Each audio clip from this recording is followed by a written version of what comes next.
Hi, beautiful people. Welcome to the Fort Salem Library, where we read you your fanfiction. So sit down or don't, relax or don't, and enjoy these stories in a way you have not before. We at Fort Salem Library do not own Motherland Fort Salem or any of the related characters. The Motherland Fort Salem series is created by Elliot Lawrence and owned by Freeform. This story is a work of fanfiction and is meant for entertainment only. We are not making any profit from these stories. All rights of the original Motherland Fort Salem story belong to Freeform.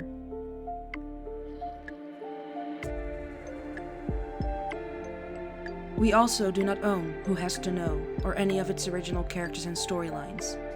We did, however, get permission from the author to read their story. This story was created and written by TrueFreak89, and you can find a link in our show notes. This story is being read to you by Britt.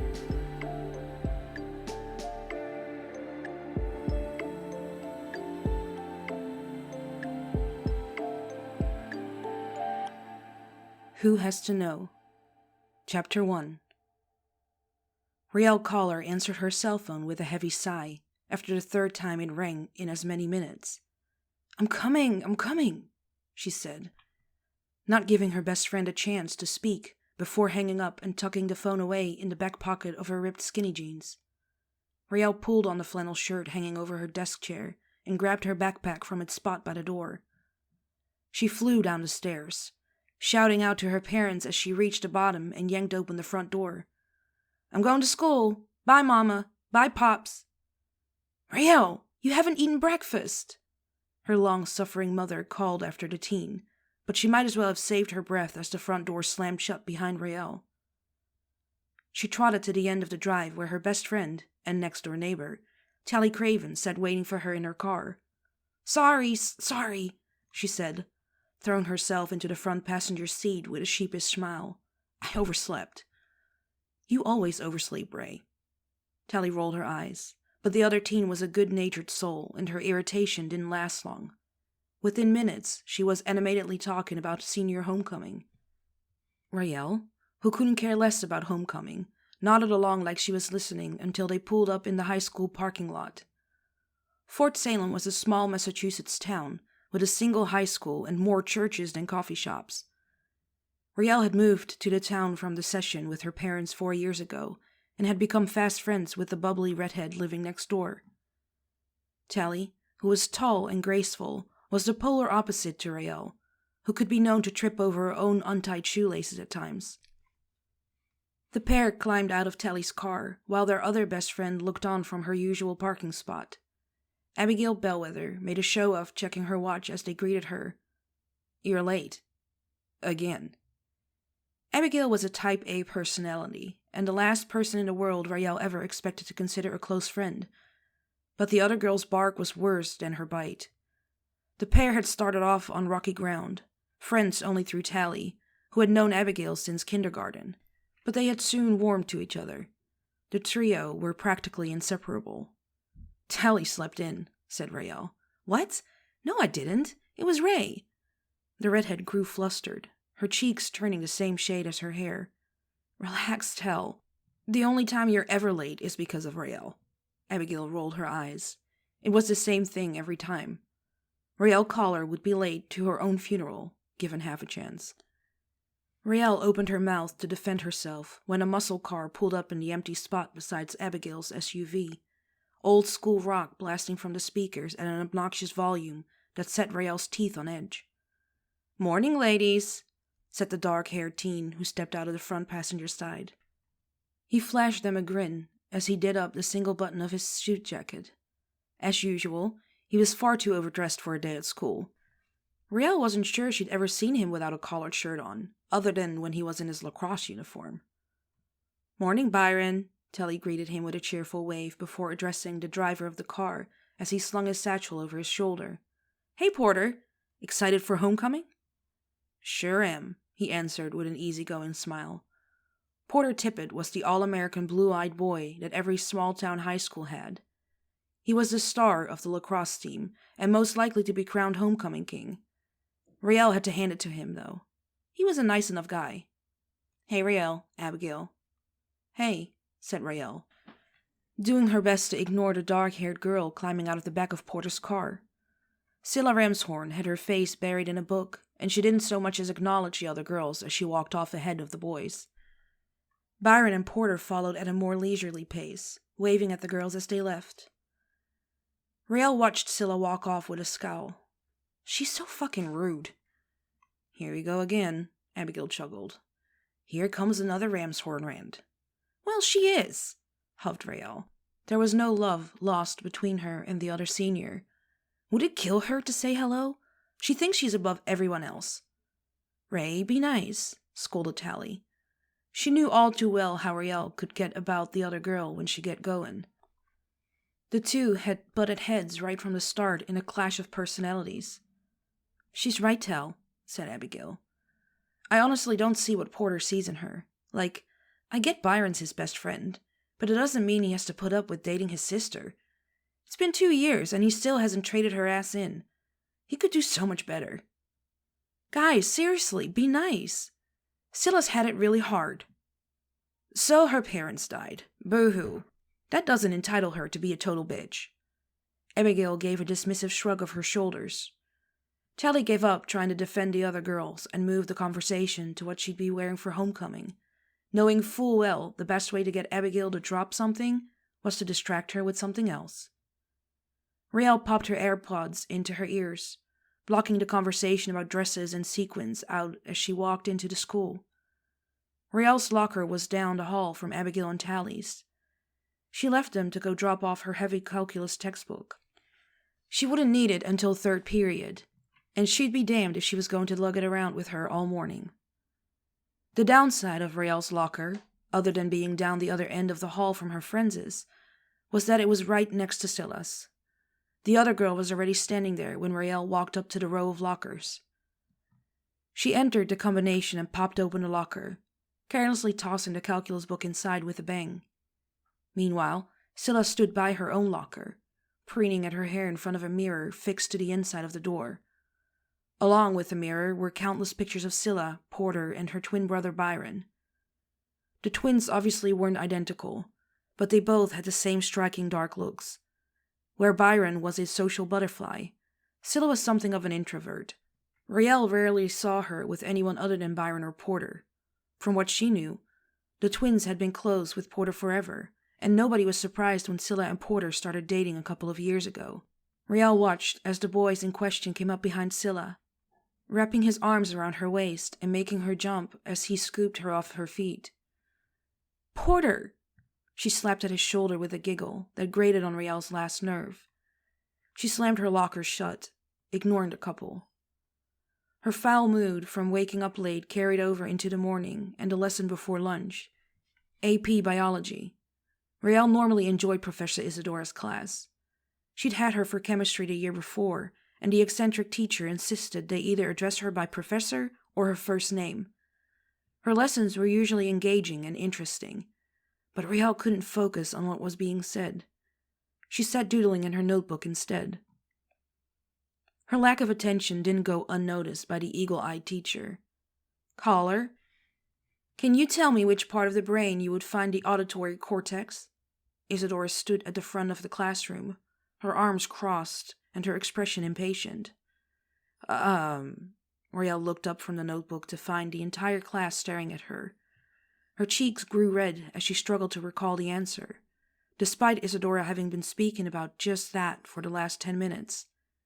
Beside her, Tally desperately tried to catch her eye as she pointed to the answer in her notes. Across the room, Scylla's hand shot up. Rael clenched her teeth as Isadora turned and pointed at her. "Yes, Miss Ramshorn." "It's in the frontal lobe, Professor," she said, that smug smile of hers sitting proudly on her lips as she answered. Rael bit back a sneer as the other girl glanced back at her. "That is correct. And what is the purpose of the auditory cortex, Rael?" Rael wasn't sure if that was a rhetorical question or not, but she answered anyway. "For listening, Professor." "Listening! That is correct. Please do me the kindness of engaging your auditory cortex for the rest of this lesson, and then see me after class." "Yes, Professor." Riel muttered. She glared at the back of Scylla's head as Isadora carried on with the presentation up on the board. When the lunch bell rang, Riel packed up her things slowly, hanging back by Isadora's desk as the rest of the class filed out, including Scylla, who was met at the door by a waiting porter. Riel rolled her eyes as the pair took off hand in hand. Riel, talk to me. What's going on? Isadora wasn't one for small talk. She viewed her time as far too valuable for that, and took one of her brightest students daydreaming through her class personally. Late night. Sorry, Professor, it won't happen again, said Riel, doing a good job of looking thoroughly chastised despite the older woman barely having said a word. Isadora pursed her lips. See that it doesn't. You're a bright kid, Riel. Don't throw away all that potential on partying or boys. Riel bit the inside of her cheek to keep from laughing. Isadora couldn't be further off base. Boys were the last thing on Riel's mind. No, ma'am, it won't. She fidgeted with the single strap of her backpack slung over her shoulder. Can I go now? No, you may not, said Isadora. Unlike most of Riel's other teachers, she wasn't placated by cheap lip service. What do you plan on doing next year, Riel? What do you want to do for college? Riel glanced down at her beat-up old Converse, avoiding Isadora's piercing gaze. I'm not sure I'm going to college, she admitted. You're kidding me, right? Isadora frowned, throwing her hands in the air.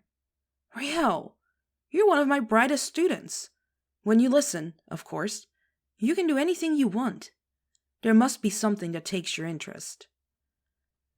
What interested Riel wasn't the problem. Her mom was a nurse who worked all the hours God sent, and her dad a mechanic who did the same. But even then there were barely enough to cover the bills each month. Never mind save for college. Riel shrugged her slender shoulders, her flannel shirt bunching up. I don't know, I guess I'm interested in medicine. The truth was, Riel had wanted to be a doctor for as long as she could remember. She wanted to save lives and make a difference, like her mama. But there was no way she or her parents could even afford 4 years of college, followed by 5 years of med school. Her pride refused to let her admit she would need to work her ass off just to pay her way through community college. Isadora was no fool, though. She taught enough bright kids from poorer homes to know what was holding Riel back. A doctor, huh? Well, you need to know about the parts of the brain for that, she said with a smirk, unable to resist taking another jab at Riel's earlier ignorance. There are scholarships you could apply for. Your GPA is certainly high enough, and you're an athlete too. That always helps. Really? Riel had put little stock in scholarships. She didn't think people like her got them. Really? Said Isadora. She patted the younger woman on the arm. We'll look into some together, and I'll help you apply. Riel didn't know what to say. She tucked her hair back behind her ears, her mood lifting. Professor, Thank you. Don't thank me. Just engage more in class, okay? Sure thing, Professor. Riel nodded, a surge of hope swelling in her chest. She'd been resigned to work in some dead-end minimum-wage job after graduation, and maybe putting herself through nursing school at some point. So the idea of actually getting into college, of leaving this small town behind, had her walk into the cafeteria with an extra spring in her step. Tally and Abigail were waiting at their usual table for her. It was actually 2 tables pushed together, which 12 of them jammed onto, an eclectic mix of most of the top senior athletes and cheerleaders. Abigail and Tally were both track stars and cheerleaders, while Porter, Byron, Clive, Garrett, and Adil were on the lacrosse team. Libba and Glory were on the varsity diving team with Rael, and Hillary was a cheerleader. The odd one out among them was Scylla, who wasn't an athlete, or on the cheer team. She only sat with them because of Porter and Byron. She sat at the far end of the table, her head still buried in a book Rael had seen her reading earlier that morning. Beside her, Byron and Porter horsed around. Porter, the oldest and tallest of the two, had Byron in a headlock and was busy messing up his hair. Scylla looked up from her book and smiled at them. It was a genuine smile, not one of her usual infuriating smirks. It lasted for only a few moments until Scylla caught Riel watching her. The smile vanished and Scylla went back to her book, ignoring the rest of the table. Riel decided not to let it bother her. She was in too much of a good mood to let Scylla Ramshorn bring her down. "Everyone!" Abigail stood as Riel took her seat, commanding the attention of almost everyone at the table. "I just wanted to let you all know there's a party at my place tomorrow night. Mom booked a last-minute weekend spa." "All right, party at the mayor's mansion," hollered Byron, wrestling himself free from Porter's headlock. "Your parties never get shut down." Byron was right. Abigail's parties were never interrupted by the police, mostly because her mom was the mayor of Fort Salem. It helped that they lived in a large house up on a hill overlooking the rest of town, and Abigail's nearest neighbors weren't close enough to warrant any noise complaints to the police. Across the table from Abigail, Libba Swithe rolled her eyes with a sneer. "Only because the mayor slips the sheriff a few bucks to look the other way." "Hey," said Byron, taking personal offense. "The sheriff isn't that cheap. It's a couple of Benjamins or nothing." The whole table cracked up, laughing, all except Scylla, who scowled at the back of her brother's head. Sheriff Anacostia Quartermain was their foster mother. She had taken the twins in 5 years ago after the car accident that killed their parents. She wouldn't appreciate Byron cracking jokes about her integrity. Abigail carried on as the laughter died down. "You're all invited, so bring a bottle and your lovely selves to my house at 7 o'clock. Riel hid a sigh behind a fake cough. Abigail had sprung the party on her at the same time as the others. She had already invited Riel and Tally to stay over at her house tomorrow night. She knew Riel hated parties. At the other end of the table, Scylla wore the same less than enthusiastic expression. After school, Riel walked home by herself. Tally and Abigail had cheerleading practice, and Riel had far too much to do to stay back and watch them. It was only the first month of senior year, yet Riel was already drowning in homework. She caught her mom leaving for work as she walked through the front door. "Hey, sweetie. There's lasagna in the oven to warm up for dinner." "Thanks, Mama." Riel dumped her bulging backpack on the sofa. "How was your day?" asked Willa Collar, making small talk as she fixed her hair in front of the mirror in the hallway. "Fine," said Riel. She didn't mention her conversation with Professor Isadora about college and scholarships. Her parents loved her and would work themselves to death to put her through college if they knew she wanted to go into medicine. Riel couldn't put that on them. "Hey, Mama, is it okay if I stay at Abigail's place tomorrow night?" "That depends. Is she having a party?" Willa could read her daughter like a book. Riel only asked if it was okay to sleep out if one of her friends were having a party, usually hoping to be told no. "Yes," she answered honestly. "Will there be boys and alcohol?" Riel pulled a face at her mother's question. "You hardly need to worry about boys." "So alcohol, then?" Willa paused to think about it with her hands on the front door. "All right, you can go. Just be sensible. I see enough kids getting their stomachs pumped on Friday night without watching you go through that." "I'll be careful, Mama, I promise." Riel smiled as Willa kissed her forehead. "All right then, I'll see you in the morning. Your daddy will be home soon. Don't forget about that lasagna." "I won't."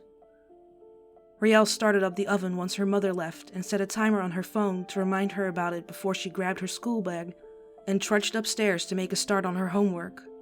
She wanted to get it finished and out of the way so she could spend the rest of the night looking up scholarships. For the first time, Riel felt a glimmer of hope on the horizon.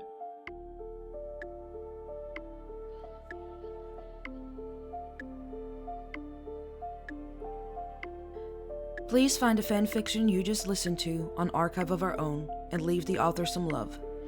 Without them, this wouldn't be possible, and we want to thank them from the bottoms of our hearts for creating these amazing stories and keeping the show alive.